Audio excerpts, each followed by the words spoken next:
Hi, I'm Pan Premtoon, and I'm excited to talk to you about a new semantic code search technique. I worked on this project with James Couple and my advisor Armando Solalozama at MIT CSAIL. When I started learning Python, I wrote this code a bunch of times, and this is a very manual way of counting how many times item occurs in the collection R. But eventually I learned a different way of doing it.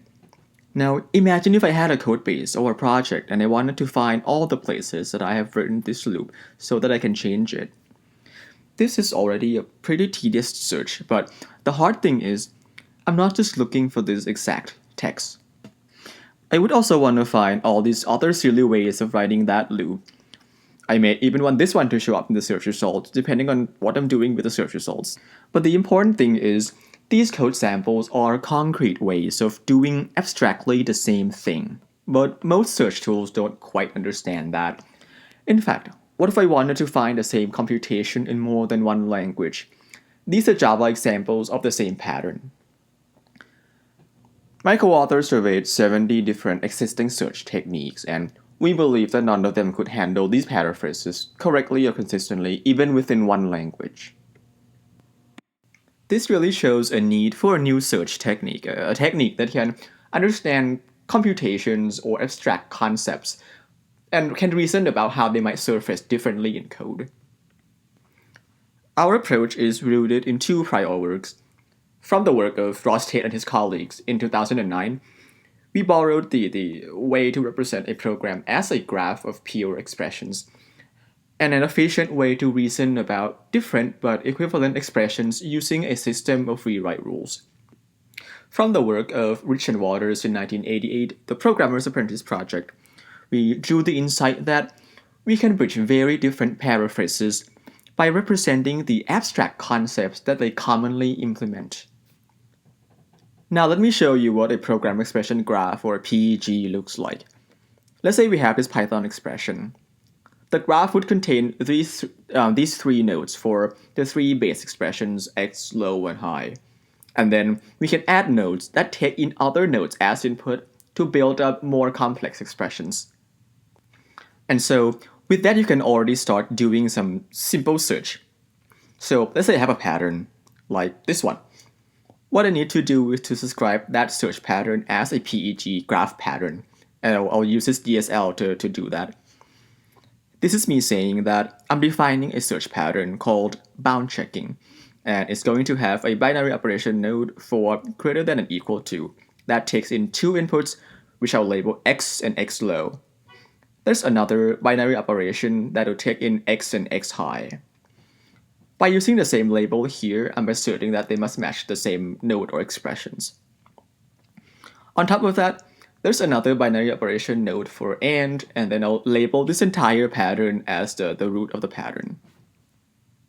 And with that, you can quite easily see that there's a subgraph in the PEG that matches the search pattern.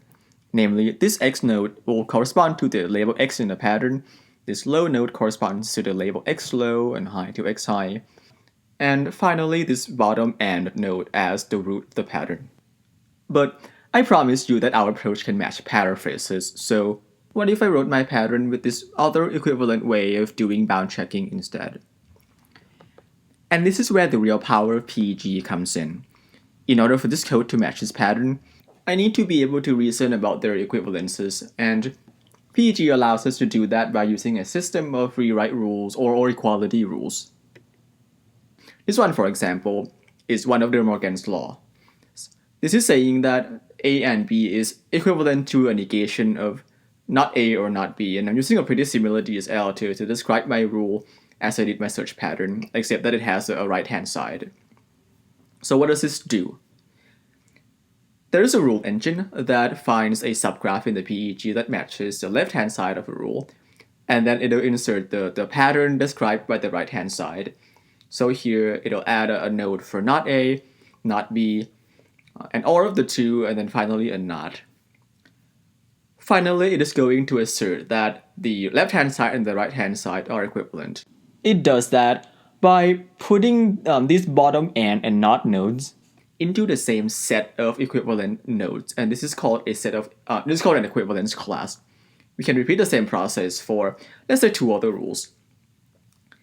Another feature of PEG is that nodes no longer take in other nodes as input. They take in equivalence classes as input. And so this OR node here can now represent 4 different combinations of its 2 inputs. And now there's a subgraph in this PEG that matches the search pattern. Then you might wonder, what if I did a search with the opposite pattern without the negation there? You would still get a match in the PEG even though it doesn't actually show up in the real program. In our approach, each PEG node is annotated with the AST nodes that correspond to it. And this OR node here would not have any AST nodes, and that's how the user knows that this might be a false positive in the match. Now, arithmetic reasoning like that is only one small part of understanding paraphrases. We want a search tool that can do much better than that, and to see how we get there, let's take another small step by seeing how we can match these 2 loops under the same search query. In a PEG, everything is an expression, including loops, conditionals, side effects. So let's take a look at this while loop.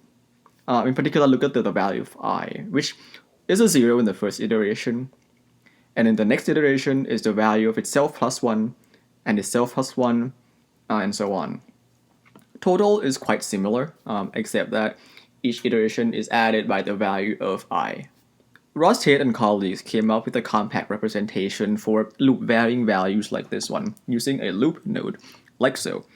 And the loop node takes in the initial value and the value at the end of each iteration, which becomes the value of the next iteration. So this one is what I looks like, and this is what total looks like. This allows us to reason about loopy expressions as we would any other expressions. For Iterator-style loop like this one, we made up a new PEG construct that we called iter_v for iterating the values of a collection. In this case, that collection is the return value of the function call to the function range with an argument n. Alright, now we have 2 very different ways of representing these 2 loops, but if I want to, say, find the code that iterates over a sequence of integers, I won't find both of these code in a single search query yet. Now, programmers already have a time-tested and powerful way to understand implementations that conceptually do the same thing, and that is abstraction. Programmers create new abstractions all the time to reason about different implementations in a uniform way. Here we borrow the insight of the Rich and Waters work from 1988 that we can get that same level of reasoning on our program graph by creating and representing abstract concepts right in the graph.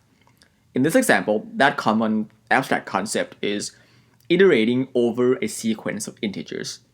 We already have a representation for iterating, so we just need to add a new abstraction that I'll call seq for sequence of integers that'll take in a starting value and an increment value. Everything you see here is just a PEG node, and that means I can rewrite rules that will augment each of these concrete implementation with a more abstract common representation.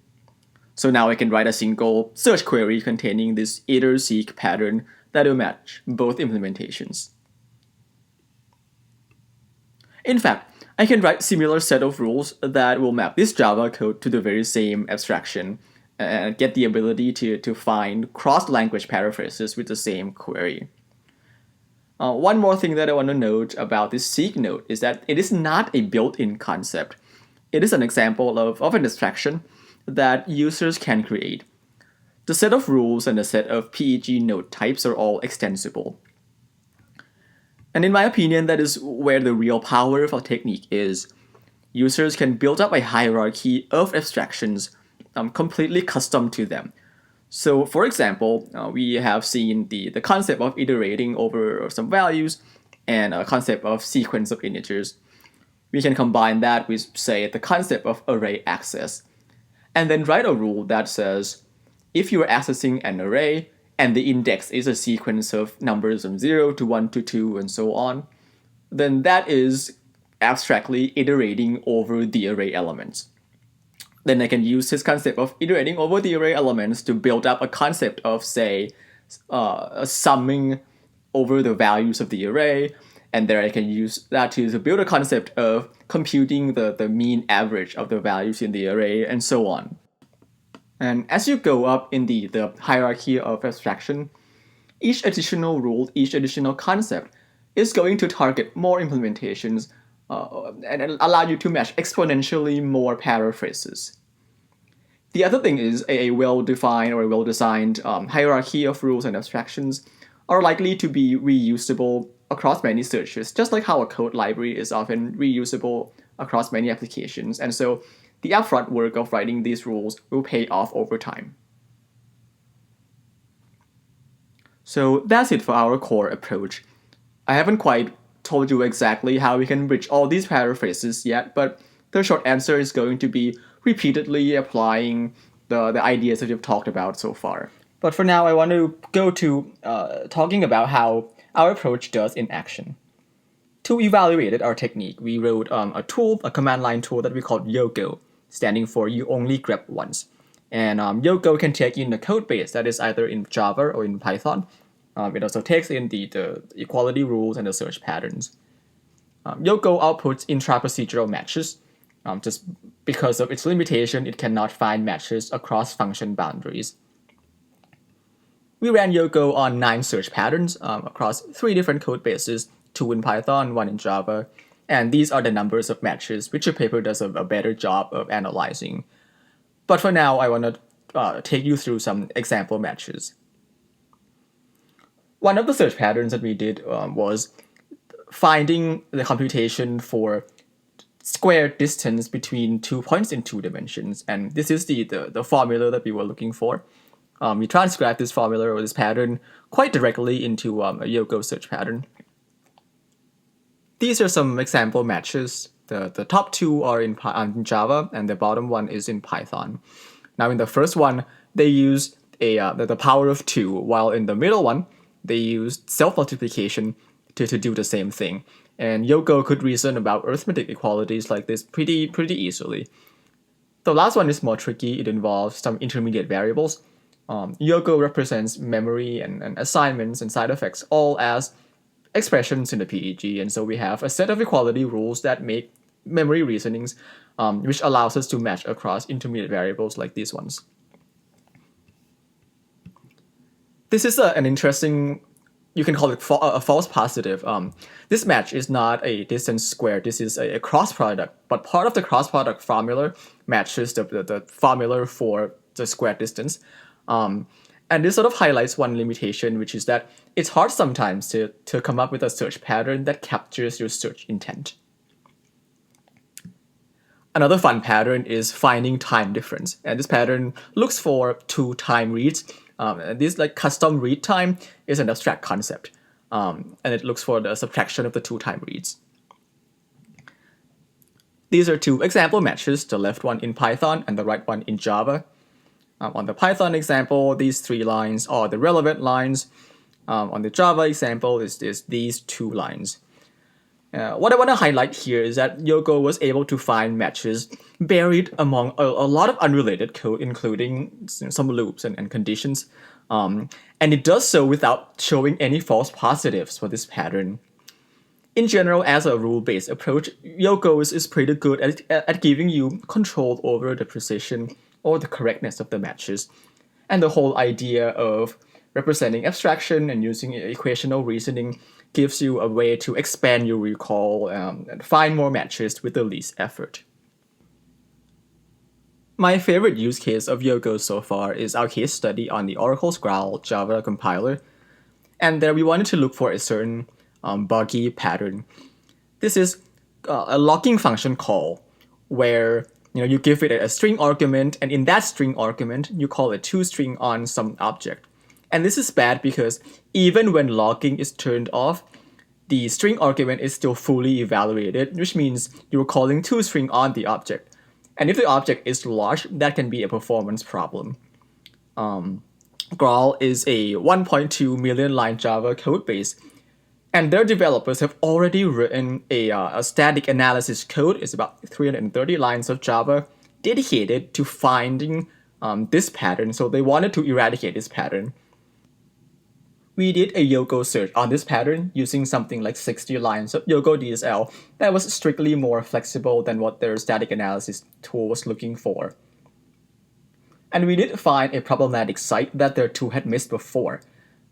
This is bad because this toString function is called regardless of whether logging is turned on or off. And we could find this because I think their analysis tool could not reason about intermediate variables like this name variable here. This might seem like a small bug, but it shows that Yogo, which is a pretty general tool, could find a buggy pattern that a dedicated static analyzer could not find before. We submitted a patch for this bug and it was merged by the upstream. To me, Yogo is a combination of existing and powerful reasoning techniques. The idea of expanding a program expression graph with rewrite rules and augmenting it with higher level abstractions. We have shown that they can be used to find the same concept in programs that look different. We were quite excited because code search is a common component among many problems like bug finding, which we have demonstrated with our case study, and program comprehension. If you have any further questions, please feel free to reach out to all of us, and otherwise, please check out our paper. Thank you.